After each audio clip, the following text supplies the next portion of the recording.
Well, it's still morning, and but we are delighted that but we're going into the afternoon. So good morning coming up. We're in the lunchtime, and I am so excited to have this session. I was saying earlier that in this work that we have done here in Missouri with the Missouri After School Network, and this work that we've been doing in CAPSA, I think this panel discussion is what I've hoped for a long time. There is such great work happening across the state. So many organizations doing this critical work of helping guide our students through these career pathway advisement, the investment from mentors, looking at post-secondary choices for our students, and specifically for our students who come from under-resourced communities and neighborhoods and locations, whether that's in rural Missouri or it's in the urban core. We've got people who are investing in those students. We want this equitable opportunities for all students to be able to realize their future hopes and dreams. And so this is a really key component. So here during our Lunch and Learn plenary panel discussion, that's a long way of saying it, we're going to have some amazing folks who are going to share what they're doing in this space and in this work. Our hope is that what you'll take away from this is you'll see, first of all, the breadth of work, also that you would see the resources that you have access to, and hopefully gain an ally or two, and or more. I say or two. It could be you might get 8 allies, because we have 8 panelists that are going to talk about the work that's going on, and even beyond that, because there's people in the chat. You may see somebody on here that you want to connect with, because there's other great folks that are doing this work. By the way, my name is Mark Calsert. I am the Associate Director of Policy and Partnerships for the Missouri After School Network, and came into this work after being a director of a 21st Century Community Learning Center program in Hollister that was college and career readiness focused. When we got our second 21st Century grant, we added high school, had a K-12 focus on college and career readiness in our after school program. And so when I started looking at that work, and I saw the value of this kind of support to what's going on during the school day in the after school space, I got really fired up about it. And it's what I started doing in our local context. Then the network got the grant from the Charles Stewart Mott Foundation, this specific opportunity grant to do this and support middle school and high school programs across the state. And I was fortunate enough to come to the state network and continue this work. And so I'm very delighted that I get to do this. I have a colleague that's doing this work with me, Aaron Banks, who is our CAPSA and Youth Entrepreneurship Coordinator. Grateful for him and being a part of our team. Well, we have great folks that are with us today. And I told them earlier, because it's Valentine's Day and I'm old school, I'm going to have the ladies go first. And so I'm going to introduce our first panelists. I'm going to introduce them, and I want them to tell you about themselves. And I am going to start with Sherelle Washington from the Missouri College and Career Attainment Network. She'll tell you a little bit more about that with the new MOCAN and the work that they're doing across the state. So Sherelle, you're up. All right, how did I get so lucky to go first? But it's still morning, so good morning, everybody. Sherelle Washington. I serve as the Director of College Access and Career Readiness for MOCAN, which stands for Missouri College and Career Attainment Network. We are a newish organization. We just celebrated our first year, and we're really the result of 2 organizations merging together. And so if you've heard of MOCAN before, it's probably how we previously existed. So MOCAN, our goal is pretty ambitious, but I think each day we're inching it a little bit closer to it. But our goal is to create a more equitable statewide education system. And we're doing this focusing on a couple groups of students across the state. One is BILPOC students, so Black, Indigenous, Latinx, people of color, also students from low-income communities. We also realized we need to include some strategies around working with students from rural communities, and then also adult learners across our state if we're going to reach our Missouri goals. We are an organization that does not work directly with students. We like to think of ourselves as a network of networks. And so we work with folks that are in direct service of students. Our focus is really 3 areas that we think students need to earn a credential. One is around access. That's my focus. So I work a lot with high school counselors and college advisors across the state to offer free in-person and virtual workshops about things that they need to assist students. So how to complete the FAFSA, how do you assist students that are interested in going into HBCUs or HSIs? How do we walk through the FAFSA completion process? So things that advisors can take now and take directly to students. That's our first focus area. Our second is around affordability. So once students figure out what their plans are for after high school, how do we help them to be able to pay for it? And then how do we make sure that we are addressing needs around debt? And so how do we do that? And we have a platform, if you haven't heard of it before, called myscholarshipcentral.org. It's a free platform for students to use that directs them to scholarships across the state. And it's mostly for students that are wanting to stay in the state. It has lots of high school scholarships, students for current college students, and a couple for adults. And then finally, our third component is around persistence.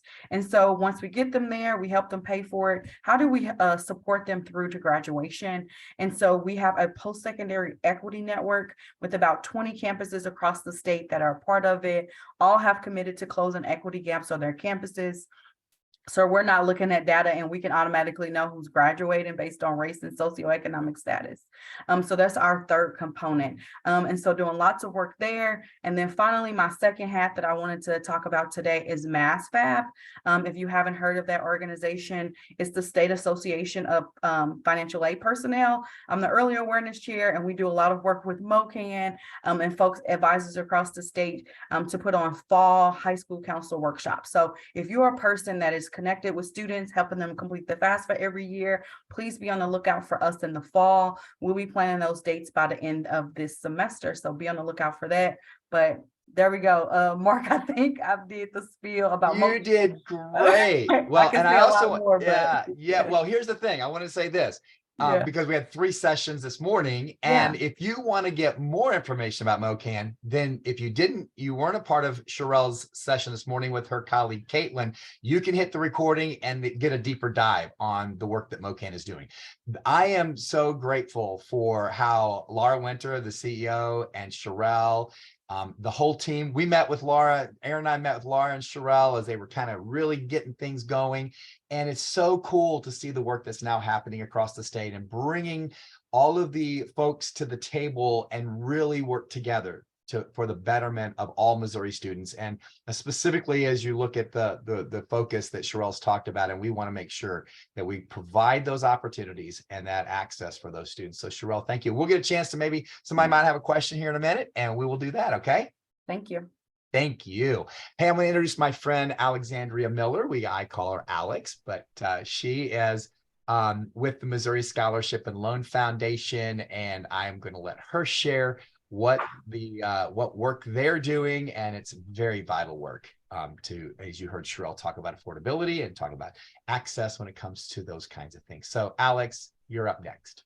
Thanks so much, Mark. I just want to bottle up a little piece of Mark and take him in my back pocket every day. I feel like he's everyone's cheerleader, and someone said earlier, I feel like a celebrity when Mark is around. So thank you so much for inviting me to be here today. I'm so excited to be able to talk to you about Missouri Scholarship and Loan Foundation. I will say I have a session at 1 o'clock this afternoon that will go over all of our programs, but I'm just excited to give you a little bit of a teaser. So hopefully you'll sit in on my session. So as Mark said, my name is Alexandria Miller. I'm a program manager here at Missouri Scholarship and Loan Foundation. Please feel free to call me Alex. I've been the last 10 years growing up in financial aid. I was on the school side before I jumped over to what I say the fun side, but I spent 10 years in financial aid on the school side, helping students navigate the process once they got to us. And a passion of mine has always been early awareness, access, affordability. And so when this opportunity at the foundation opened up, I found my passion and just what I love to do in a job. And so every day I get to come to work and help Missouri students, which is amazing. So if you've never heard of the foundation before, we are a statewide foundation.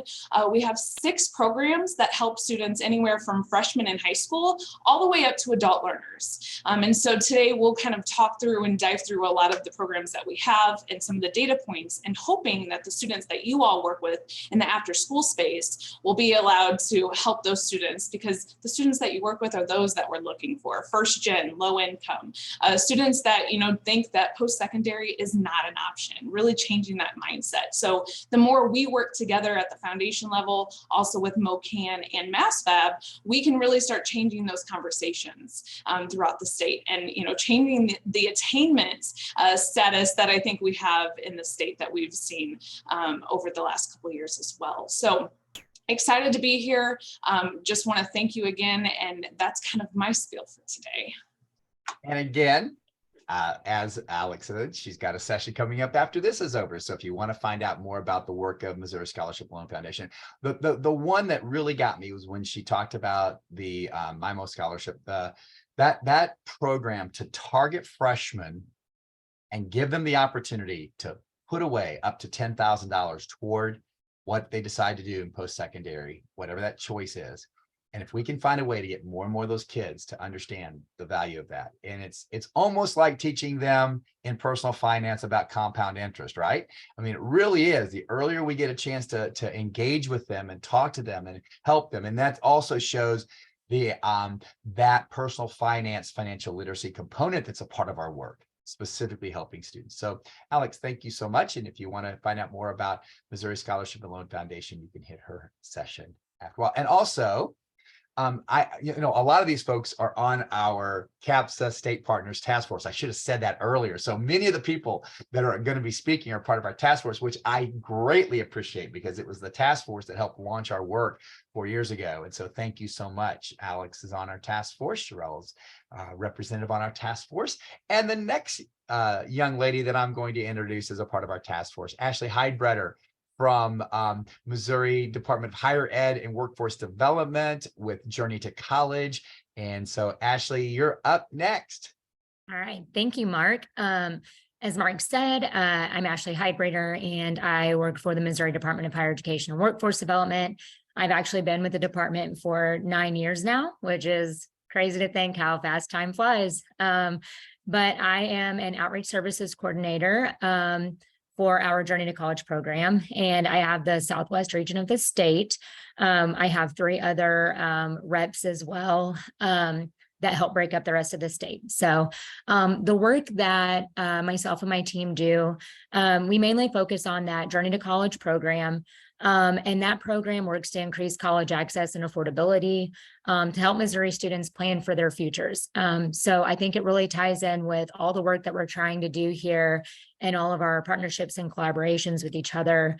And I think that's what I really get to enjoy about my work, is that I get to educate students and families on the information that they need on planning and paying for college and creating post-secondary option awareness for them.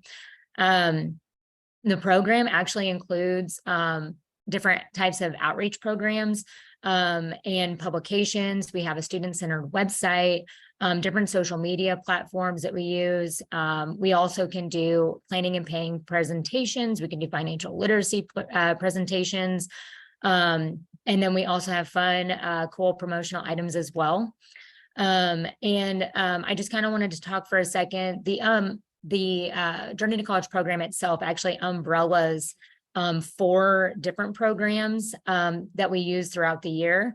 The first 3 I'm going to talk about, they're more related to high school students. And we have Apply Missouri, where we're helping students filling out applications for college. Our goal is to try to have at least every student fill out 1 application. And then we also have our FAFSA Frenzy program, where we help the students file their FAFSA. And then we also have our Decision Day program, where we're helping, or excuse me, we're promoting, the students. So sorry, I blanked out. Is it a Monday or Tuesday, guys? Sorry, but we celebrate the students and the decisions that they've made, whether it be that they are going to college or have, some sort of post-secondary education, or they're going in the military, or even if they have plans to go into the workforce. So, and then the 4th program that we have is the Journey to College kindergarten through 8th grade program. So it's not as robust as our high school programs are, but we still have it, and it has a lot of great information in it as well. The best part too about participation in these programs is that they are free. free to participate in, free to be site coordinators. Want to put a plug in. Thank you so much, to our partnerships, especially with MCAC, with their college advisors, and then also with the rooted advisors as well.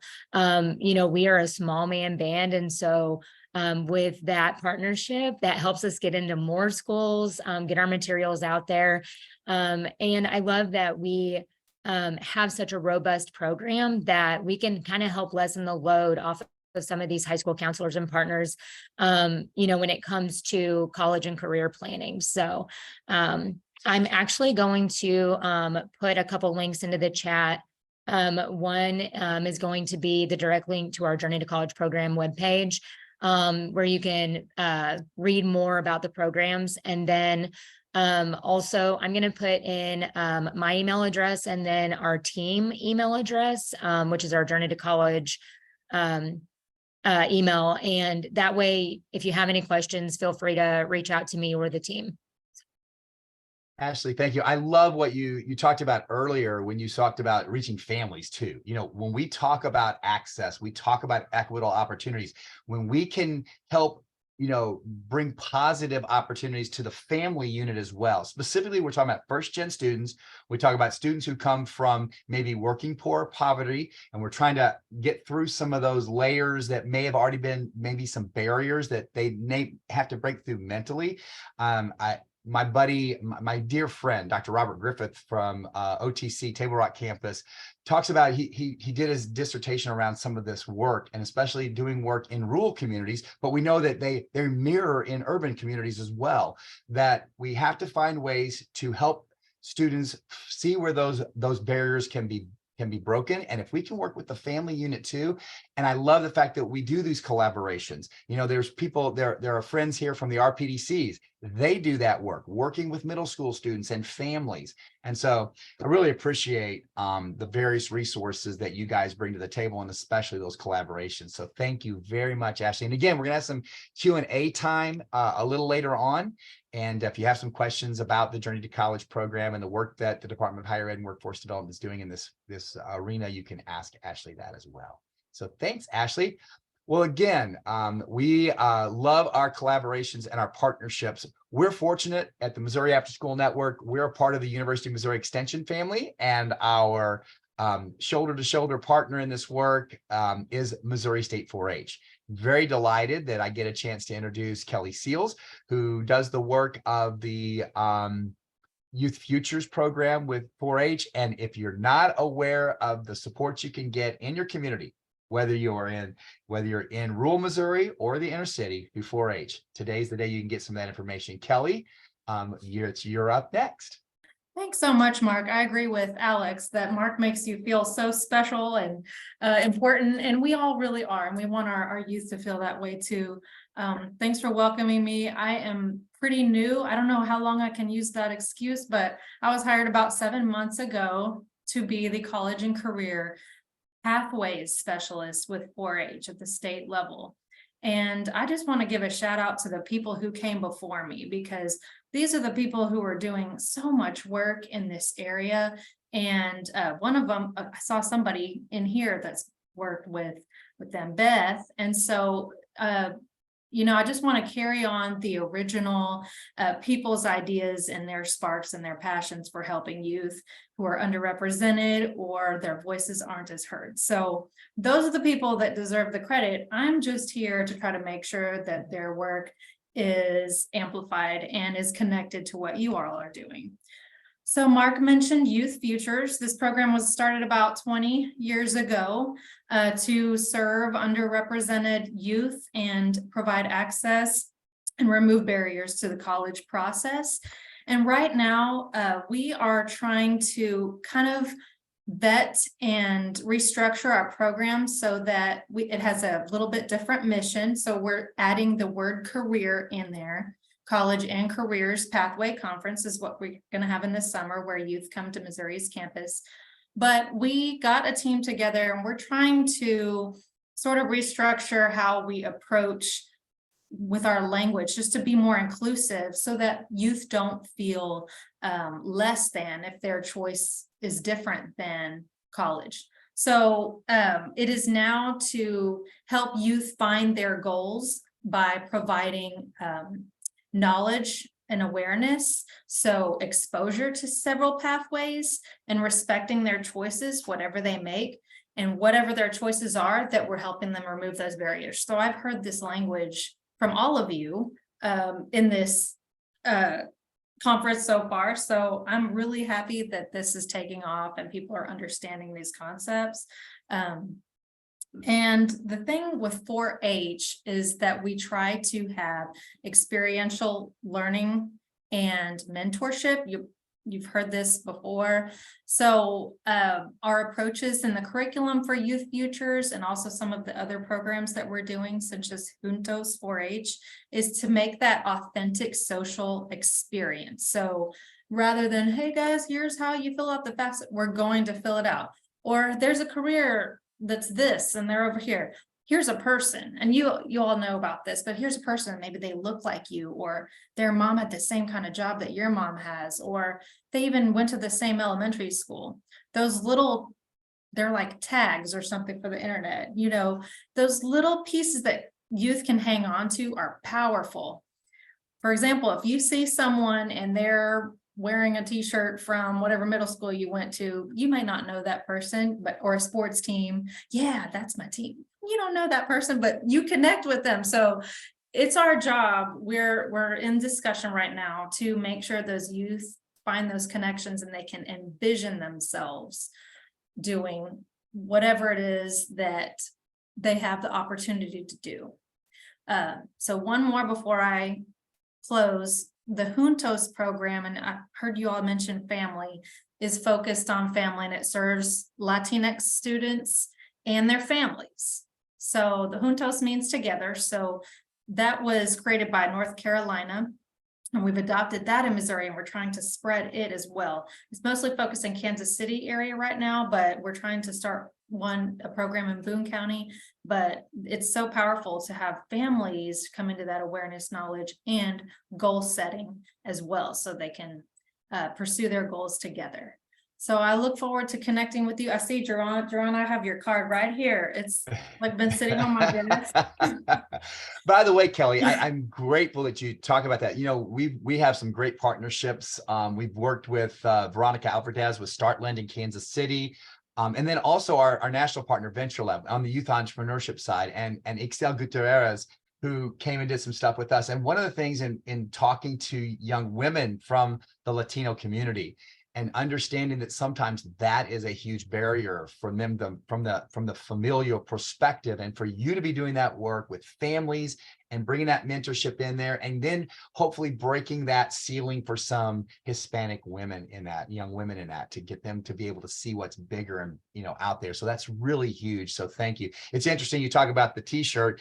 My kids make fun of me because, you know, those commercials, the latest one, the guy gets on the elevator and he sees the person with the shirt from Paris. Oh, Paris, bonjour. You know, I'm that person. My kids get on to me all the time for doing that. So, but yeah, so thank you, Kelly. Thanks so much. So grateful for our partnership with 4-H. And again, resources.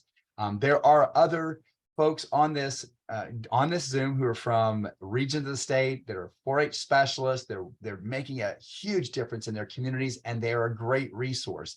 So make sure you reach out to your extension office and your 4-H youth specialist, youth development specialist, and they're just a great resource. So thanks, Kelly.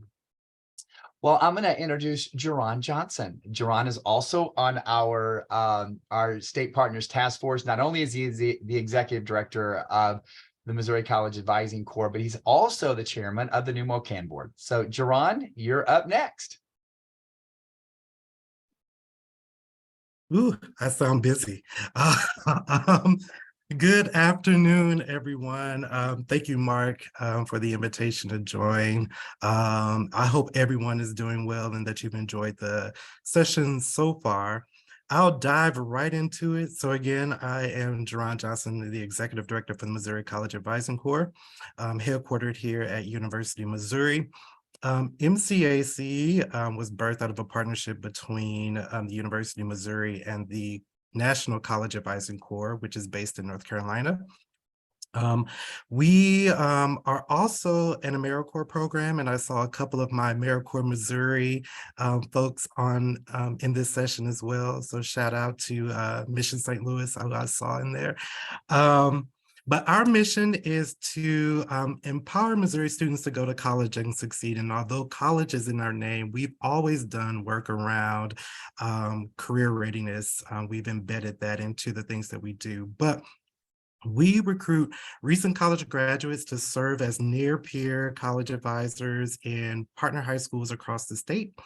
Our goals are to really help students and their families aspire to attaining a post-secondary education, to provide students and their families with the information about and support with everything related to admissions, financial aid, and overall post-secondary planning processes, to increase post-secondary enrollment among students in our partner schools, and to provide students with the knowledge and tools to persist through to degree or credential completion.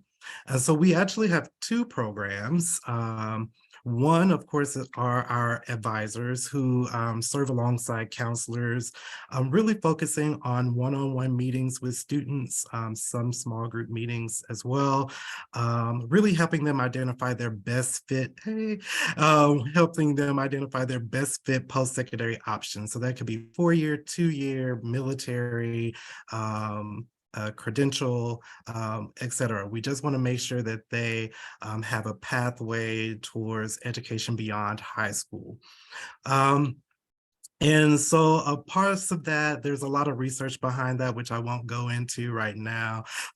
But we focus on some key performance indicators that increase the likelihood of students, particularly students from low-income backgrounds and prospective first-generation college students enrolling in college.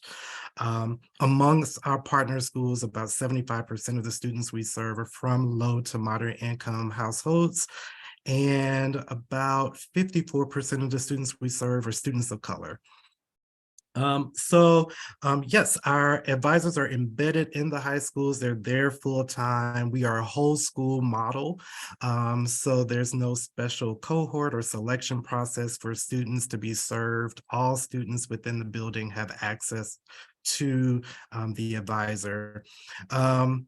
Most of our work is really focused on juniors and seniors because that is their next step, but we also embed some underclassmen outreach in that work as well, because it's really never too early to start planning for that process.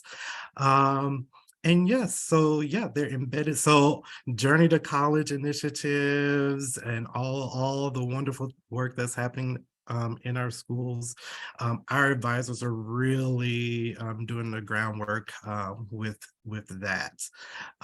The other program that we have is a college transition and retention program. So I actually have a staff member with the support of a few advisors who help manage that. And essentially for our students, after they graduate high school, my college transition and retention coordinator provides support to them between high school graduation and their first semester of college.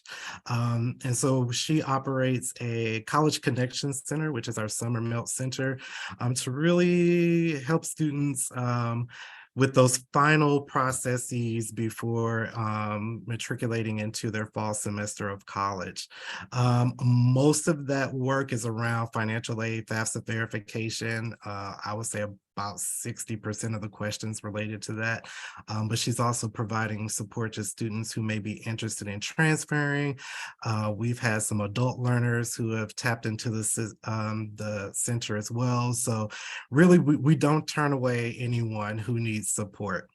And then after the summer months, she is engaging in some retention work. So she's supporting our now alumni advisees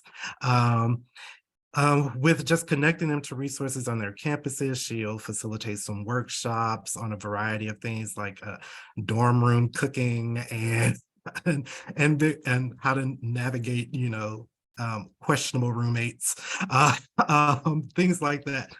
So a lot of those other things that students also need to be successful in college. And she's really supporting them primarily through their first year of college, but many of the students remain engaged throughout their 4 or more years. So yeah, those are the two programs that we operate.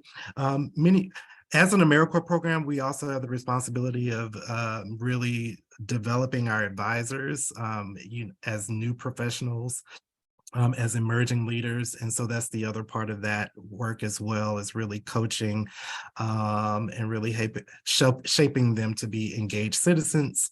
Many of them remain in education. I would say about half of our cohorts typically remain in education in some capacity, whether as school counselors, college and career counselors, in different positions in higher ed. I'm always so excited about like that piece of it, is just seeing our advisors come in and serve and develop and go off and do amazing things in addition to the work that we do with students. So that is us in a nutshell. I'll put my email in the chat if you ever want to reach out to me and ask me more questions than our time will allow. But yeah, thank you again. Hey, Jerron, thank you. Jerron mentioned adult learners. I love that too. And I know, Missouri Scholarship and Loan Foundation also has a program for those students who may have gone to school, maybe incurred some debt, and now that's what's keeping them from moving forward. I also want to say this, that's also a great partnership with after-school programs, specifically 21st Century Community Learning Centers. So I heard you mention Mission St. Louis, and of course, let's say Mission St. Louis, they were, one of their things as a 21st Century Community Learning Center is to do family engagement and adult literacy programs. So if there's an opportunity to partner with them to provide that information for some of those families to maybe help them take next steps and as a whole unit move forward in those post-secondary, which really means into those adult years and maybe transitioning into that career they really wanted to go into, but maybe life took them in a different direction.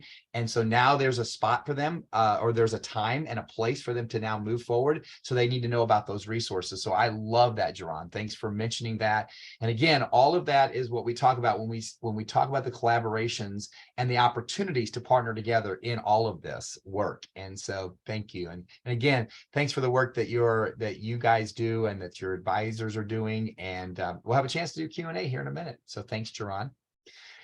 Well, I'm going to introduce our next panelist, and I'm really excited because some of you heard about the MPI initiative, and I'll let Casey talk about that. I always mess up when I use the acronyms, and then I never can remember exactly what the word is that goes with the letter. So I'll let Casey talk about it. But our local community, Hollister School District, was one of the initial pilots for the RUDED Alliance advisors coming in. They also have an OTC, advisor embedded in their school, working with the school counselors at Hollister. But I heard about RUDED then, and then as this has continued to develop across the state, it's really important to find those continued working together. So Casey Bailey, I'm going to now let you take the floor and tell us about the work that RUDED Alliance is doing across the state. Thanks a lot, Mark. Appreciate being part of the panel today. I look around at some of the other folks here, and I bet I've bumped into either Alexandria or Sherelle or Ashley at something. Just in the short time I've been doing this work, it seems like we're always at the same place at the same time. So good to see all of those folks. So yeah, my name's Casey Bailey. I've been doing this work with RUDED Missouri now since July.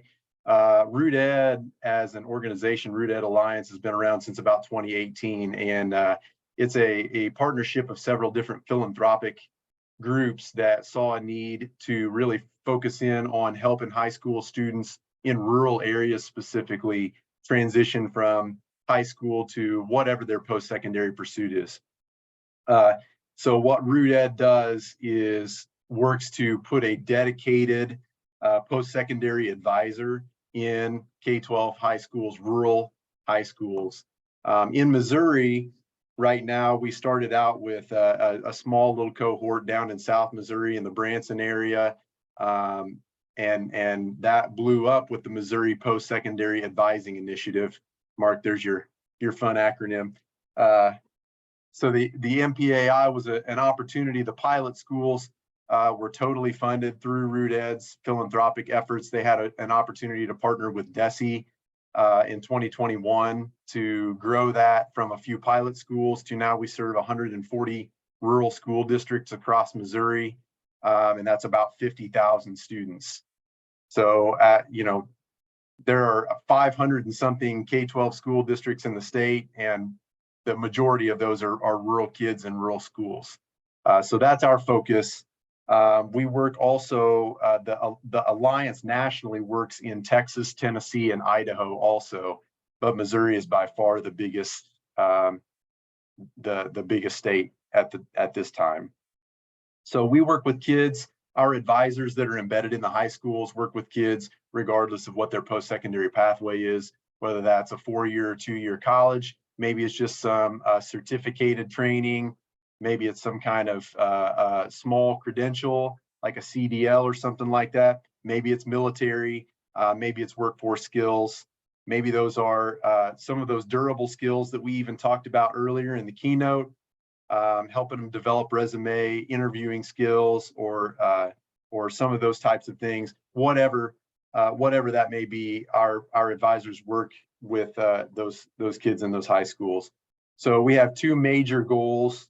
One of those is that 100% of graduating seniors have a post-secondary plan of some kind when they graduate, regardless of college, military, workforce, and that 100% of those kids have a financial plan for how they're going to achieve that goal once they graduate.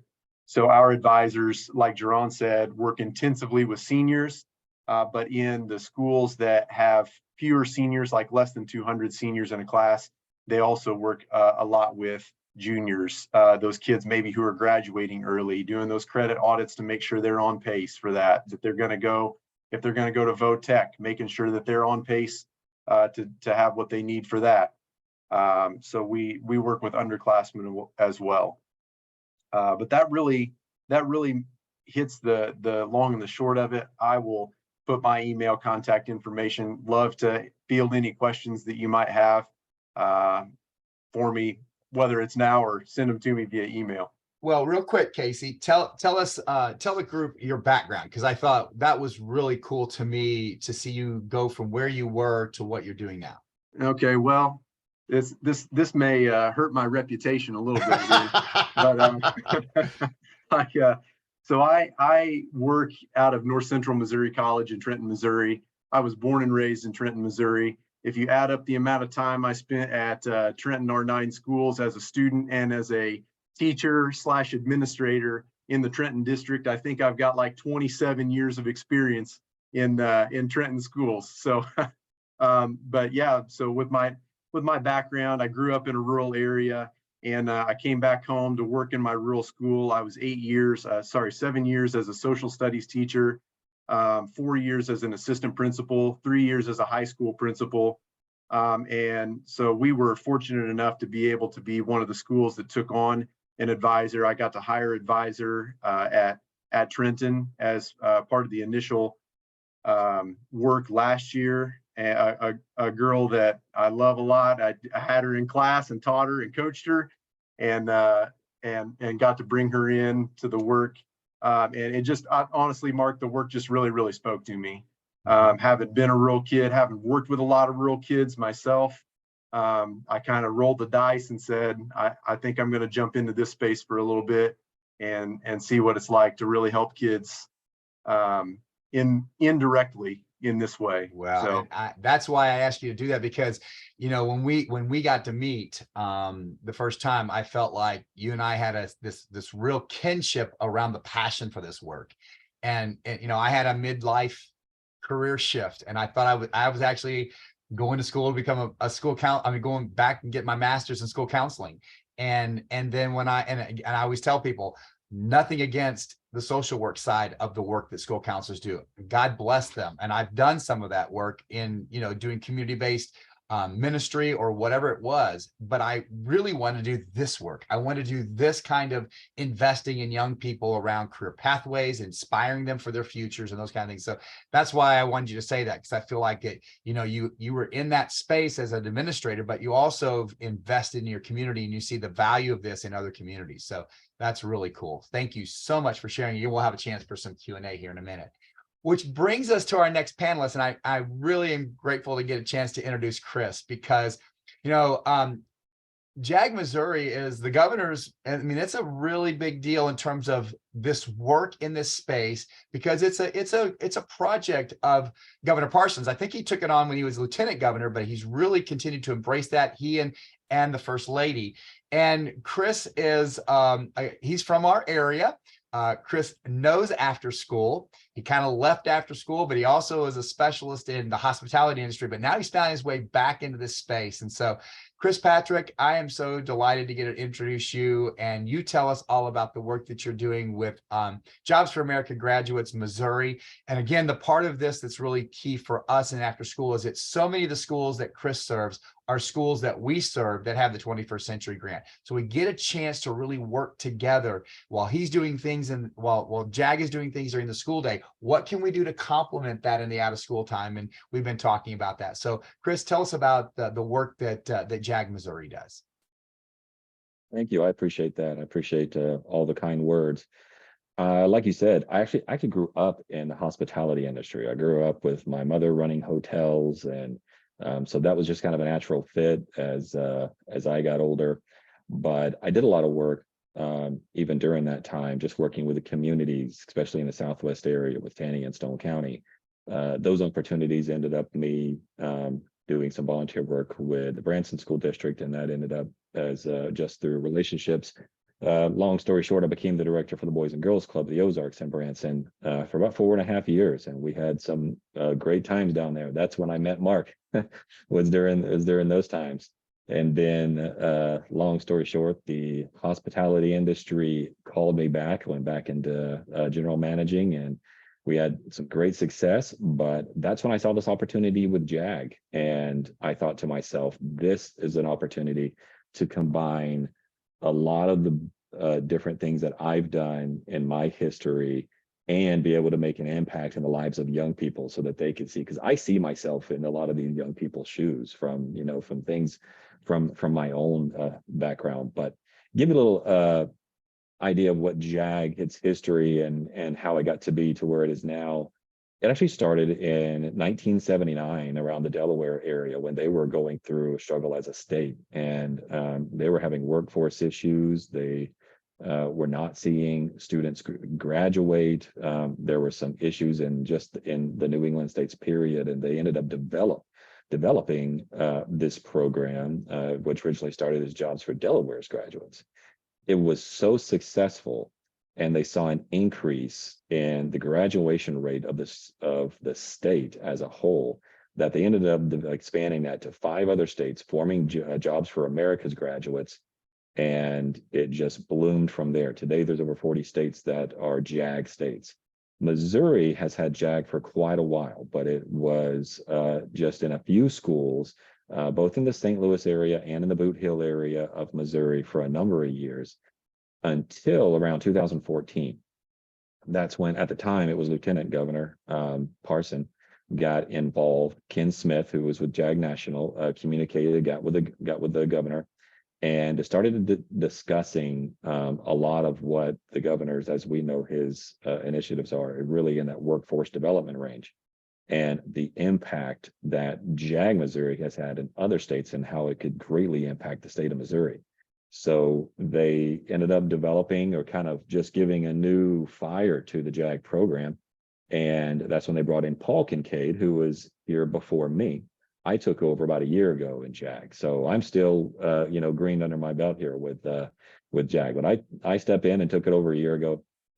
Paul developed that. He came on in 2014. It was around the 2016 time where they decided that, well, I'll tell you first, the question came up, how can JAG, what's going to best serve both JAG, the students that they serve, and how is it going to grow? And the best way to do that was for us to form our own 501c3 become a nonprofit and our own organization. So JAG Missouri is nonprofit or our own organization, even though we're under the umbrella of JAG National, it is Missouri. I'm the executive director for Missouri. I don't know if I said that yet, but so what we did from there is we have grown from just really 6 programs in 2014. Now we have 104 programs across the state. And that's around 74 different school districts that we touch across the state, from St. Louis to the Boot Hill to Kansas City, all the way through, I think, Mexico, Missouri, up towards the north area, down to Southwest Missouri, here where I'm at. I live in Lockwood, Missouri. And with that, the JAG is, to kind of dive in a little bit more deep into what we do, it is an in-school program. These students get an actual high school credit. So our goals are twofold. Number one, we want to see students graduate. We want to see them graduate, get their diploma, and then be successful in whatever they choose to do after graduation. For us, it's not about telling them that they need to go to college or they need to get right into a job. It's finding out what they want to do, showing them all the opportunities that are available to them, and whatever decision they make, us supporting them through that process. So they might want to go to a 4-year college, they might want to go to a 2-year college, maybe military is the option for them, or maybe they want to go right into the workforce. And if they want to go right into the workforce, then our question is, how can we help you with continuing education so that you can continue to grow and develop as a person? And maybe you get a job somewhere, but what does your career path look like? How are you going to continue to excel in that field? So that's what we are here to help them do. Now, that is easily said, but there's a lot that's involved in there. Number one, JAG is, as I said, it's an in-class program, but it's project-based learning. So the classroom is set up to where the teacher, we call them a specialist, they are the guide, they direct them. However, the students have a leadership position in their classroom. That teacher is there to help make sure that everything, as we say, stays between the buoys. But those students, they succeed through the class through projects that they have their run. Now, they also have what we call the JAG Club. They develop a career association and they develop their own board. And so they have so much that is involved with the school day portion. And then when it connects with the after school is when we start getting involved with our career association and the school boards and the clubs that they develop. And just even this year, partnership with the First Ladies Initiative, students were developing community service projects, and they were developing their own businesses and for-profit businesses. So put money back into their local JAG schools and JAG programs. So, but along with that comes the employer engagement aspect. So our teachers are absolutely the key to the program. It takes somebody who has a heart for the kids, but also is connected to the community.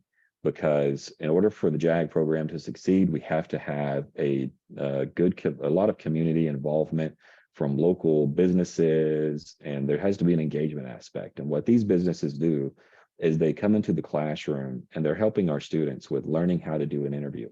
You know, how do you dress for an interview? What kind of skills does it take for those students to succeed in their business?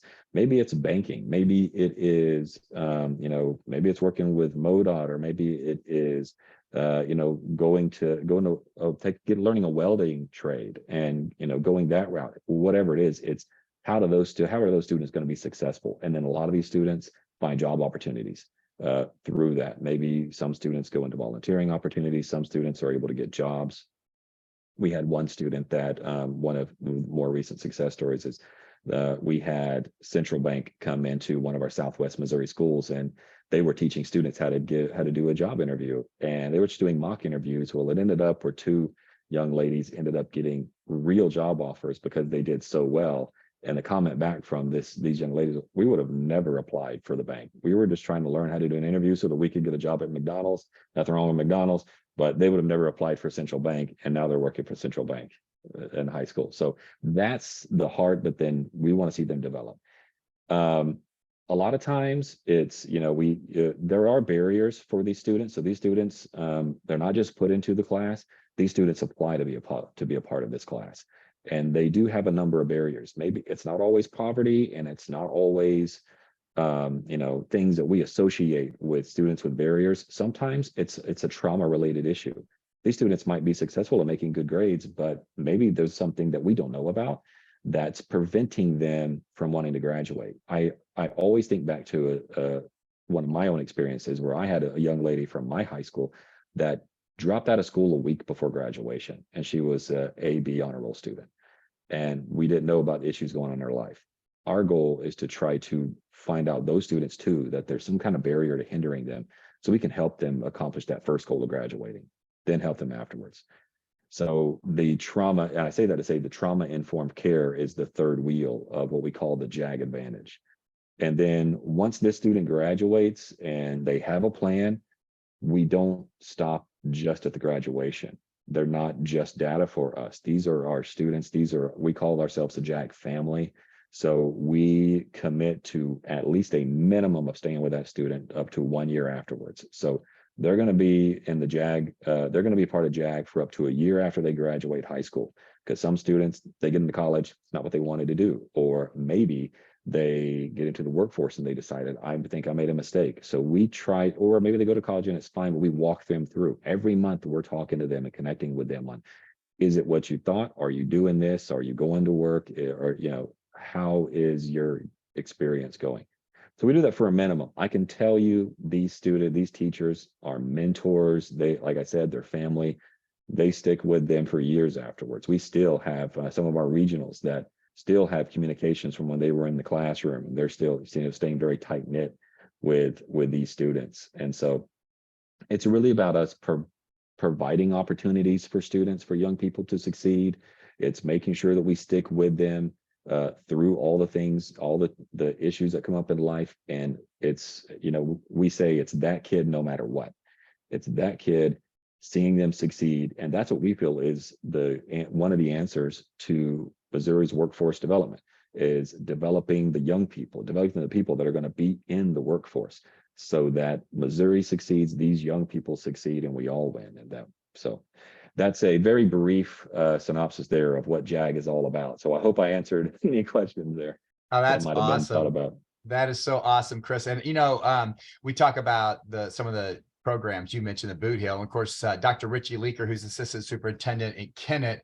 When we did a student, we're getting ready to talk about the work that we're doing in this space and our partner 220 Leadership. When we did our last student summit at SEMO, he brought a lot of his kids from the JAG program who also were participating in the after school program, and finding that way for those to work together. And then also one of my favorite young ladies from my hometown of Malden, Hillary Hill, that's her maiden name. She's one of the JAG specialists at Hayti High School. And when I found out that she was at Hayti, I was like, oh my gosh.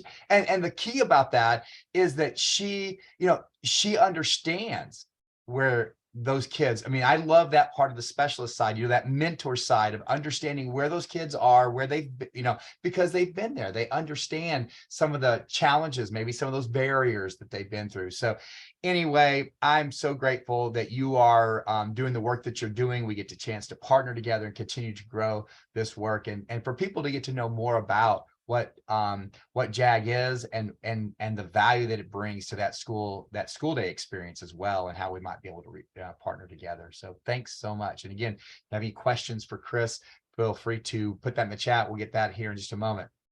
I want to introduce our last panelists, and they're all amazing. Okay, everybody here is amazing. But I'm a little biased toward my friend Matthew Moybon from 220 Leadership, because he works with us in our initiative here at the Missouri After School Network. So I met Matthew at a summer conference when my colleague Brad Lodeman brought him to our summer MACE conference in June. And I was still directing the Tiger Academy at Hollister, and met him and his brother Joseph. And I was blown away at the work that they were beginning to do. And we've been able to partner with them and the work. And I just want him to share the work that that we're doing together and how they've continued to grow and develop that, and with our cohorts with our cohort here in Missouri, and many of the programs that you guys may be aware of, and from Van Buren to Jennings to Joplin and all points in between, working with after school programs in this space. So Matthew, you're up next. Awesome, thank you. I was told that other people would have slides, and when you go last and see you're 0 for 7, I had to decide if I was going to use them, but I made them, so I'm going to use them. But no, it's an honor to be here with all of you. You're going to hear some similar language. I love being around groups like this that just get what we're all trying to do for our youth, and just raise the bar for education, workforce development by investing in our youth and the next generation. So I'm going to just talk quickly about what we do. Primarily what we do is we provide organizations and individuals with the tools, the content, and the resources they need to help every youth become a leader, a creator, and or an entrepreneur. And we set the bar there. We set it really high because we believe every youth is absolutely capable of that. That's why my brother Joseph and I started this company together, is because we believe regardless of who youth are, what their identity is, their background, their circumstances, they can create an extraordinary life for themselves. And we call that their 220 life, which stands for second to none. That's the name of our company. And we work with out-of-school time programs. We actually work with several of the after-school networks. Mason is our OG partner in this space since 2018, and they've been incredible with the partnership that we've developed, and it's grown a lot, which I'll talk more about. We also work in these other different areas as well. And just a snapshot of the amount of students that we've been able to help since we started the company, the number of organizations, it's amazing to see the impact and the growth we've been able to have. And then our content library continues to grow as well, which is the primary way that we partner with organizations in those different areas. We have courses that teach youth the skills we feel should be taught in every school that can help youth create whatever life they want, regardless of what their ultimate goal is or where they're starting. So we talk about leadership, which is leading first, leadership first, leading by example. Students need to understand that first, it's all about setting and creating a compelling vision for your life, whatever personalized passions and strengths line up for that student, and get them excited to spark that intrinsic motivation, then teach them the goal setting skills they need to make it happen. And then we fill that in with the other skills they need to learn through these other courses, resume and interview skills to get a job, workforce skills, the employability skills they need, not to just be good employees, but to be leaders in the workforce, personal finance, because every student needs to understand how finances are going to help them achieve their goals. And then the entrepreneurship track, whether or not they want to be entrepreneurs in the 21st century, students need to understand the principles of creativity and the entrepreneurial mindset. So these courses help them learn those skills. And what's awesome about our partnership with Mason is it has really evolved. So back in 2018, it started as just a student leadership summit at Mizzou in Columbia. And since then, it has evolved as we as an organization have grown as well to include not just summits, which have continued to happen. And we have another one actually happening on April 5th at Missouri S&T, which we're really excited about. But it's grown to include all those courses that we just talked about. Any of the programs that participate in our cohort not only get to come to the summit, bring their students, they get exposed to a really cool workshop that we lead, and also get to tour college campus. And we've heard amazing stories about how it's opened students' eyes to the possibilities for their future that maybe they didn't think were possible before. And then we support the sites that come so that they can continue to implement this content with their students through courses. And then through the courses, they get access to all of it. They have both instructor-led options that they can lead live, a completely asynchronous version that students can take online on their own, or a hybrid version. And then we support them through PLC webinars and office hours. And here's some pictures from one of those summits, which are just so fun and energetic, and always leave energized. And then, like I said, we support them with those courses afterwards. So we have our leadership, resume, workforce, personal finance, and entrepreneurship course. Just a quick snapshot of some of the programs that we've been able to work with. It's been so fun to see it grow from that very first summit to repeat programs that want to come back. That's always the biggest compliment. Then we also continue to have new programs that are coming and getting introduced either through the curriculum or through the summits. And then I just included some of these quotes. I know we're running close to time, but some of the quotes from the site directors and the program leaders that have participated in 220 that just have some really cool things to say, either directly about their students or how it's helping them achieve some of their goals with their program. So really, really cool partnerships, impact stories that inspire us to continue doing this work and continuing to evolve it. And it's been successful in several different arenas, rural, urban, and mix, and then seeing those students come all together at the summit is just a really powerful experience. So some of the things we're looking forward to and continuing to grow this, continuing to get more programs engaged across the state, getting those programs who do participate to work all the way through those awesome courses, and then supporting existing program challenges. Turnover is always a challenge, you know, getting quality staff in place to maintain that program continuity. So continuing to support the programs that are in the cohort. We're also going to focus more on middle school in the future, because we've heard that's a high demand area.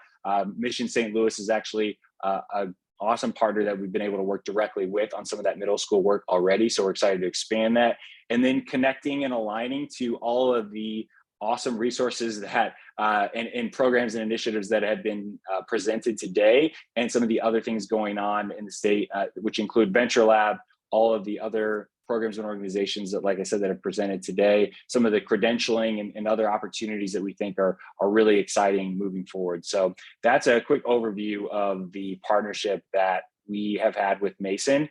If you have any questions for me, I'll put my email in the chat. Feel free to reach out to me offline if that's easier. If we do have time for Q&A, I'm happy to answer anything live as well. I want to say this, that, you know, in our keynote, Tori Peterson talked about moving toward a badging. We don't have an official badging program in Missouri, but the kind of work that Matthew and Joseph and the 220 folks are doing with our after school programs, what we're doing is at least providing that they'll get some certificate that they could put that's sort of like that says, here's what we've done. This is a leadership course we've done. This is a personal, whatever it might be, they can add to their portfolio when they're getting ready to do either go to college or whatever's next for them after high school. And so that's a part of the work that we're doing here as well. But yeah, just the various experiences we want to make sure, in case you're interested, the BGC of the Heartland, that's a new name for those who may not be familiar. That's the rebranding of the Boys and Girls Club of Poplar Bluff. And they're working now with not just Poplar Bluff High School, they're in the Neelyville School District, getting ready to go to the Twin Rivers School District, and they've been inquired by Dexter to begin to offer services. So they also do some things with Donovan. So that part of Missouri is another, but particularly we've been working with the students from Poplar Bluff High School. And again, thanks everyone, and we will end it now.